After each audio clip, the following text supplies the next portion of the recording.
pouquinho o que o Adolfo falou do Kant, né?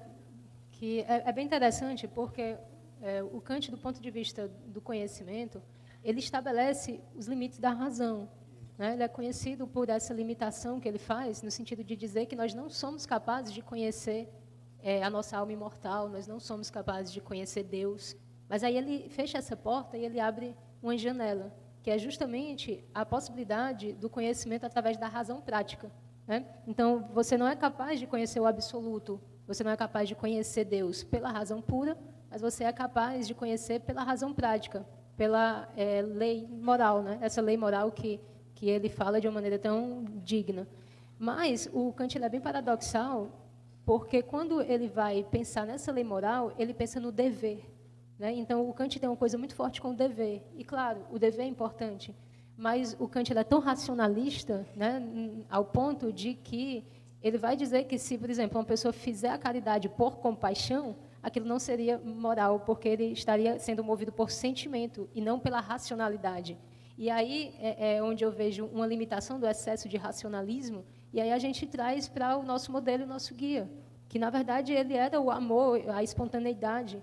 Então, na nossa ótica, quanto mais genuíno, quanto mais espontâneo for esse cumprimento do dever, né, mais verdadeiro ele vai ser. Então, uma coisa que eu queria falar sobre Jesus é essa questão da espontaneidade, que ele não está dentro de nenhuma religião, né? Como ele é a lei, ele é os profetas, ele está acima disso.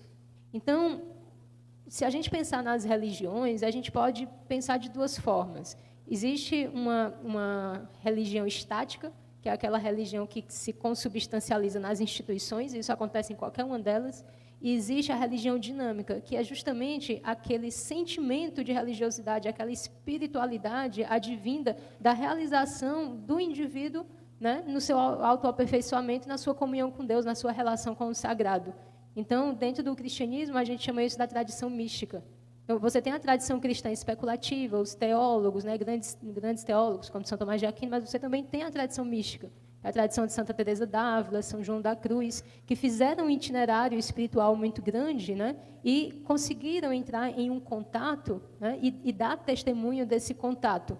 Então, como a gente falou muito aqui de autoconhecimento, né, e é o tema mesmo desse congresso, esse autoconhecimento ele nos leva para a nossa profundidade psíquica, e para a gente chegar aí, a gente precisa atravessar muitas sombras, né, muitas coisas complicadas, mas se a gente faz essa travessia com a fé, né, necessária, a gente encontra uma relação com Deus, uma relação com o Cristo, que ela não se resume a uma institucionalização.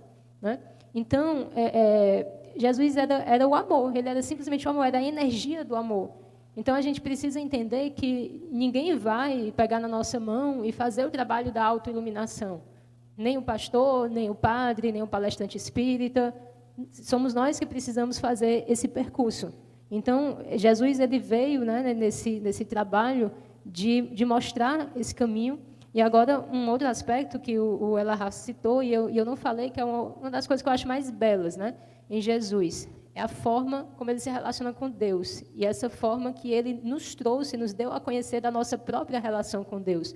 Porque, como eu falava no começo, existia na especulação grega já um pensamento sobre o divino, um pensamento sobre Deus. Quando Platão estabelece a sua metafísica, e ele vai dizer que existe o mundo das ideias, e que no topo desse mundo das ideias existe a ideia de bem, e que no topo desse bem existe o uno, é óbvio que ele estava apontando para Deus. Né? Quando Aristóteles fala que existe um motor que move tudo, mas não é movido por nada, que existe algo que causa, mas é incausado, ele também estava apontando para Deus. Só que ninguém vai se ajoelhar para o motor imóvel de Aristóteles, né? Porque é algo um tanto quanto abstrato. E aí, quando Jesus vem, o que é que ele diz? Pai. E isso é algo totalmente distinto, totalmente singular. Ele fala de Deus como Pai. E ele nos ensina que nós somos filhos de Deus. Então, isso é muito belo, porque a gente sabe que é muito difícil o grau de abstração para a gente conceber Deus. É muito difícil, né, a gente chegar a um estado meditativo que minimamente se aproxime da gente conseguir pensar na grandeza de Deus. Né? E Jesus vem e diz que ele é nosso Pai. Então, Jesus é o caminho. Ele é o caminho para ele, para Deus. Então, a gente tem que ver Jesus como alguém que está no começo e no fim, é o alfa e o ômega, né? Ele está nos guiando desde o início, como foi dito aqui pelo Jorge Alahá. Ele construiu toda a nossa vivência terrena e ele está acompanhando a nossa evolução. E ele é o zênite da nossa evolução. Quando nós chegarmos lá, nós chegaremos em Jesus. Então, ele é uma lei cósmica de ascensão universal. Então, a gente está em um processo evolutivo, e estando nesse processo evolutivo, a gente está no Cristo. Por isso, ele é o nosso modelo guia.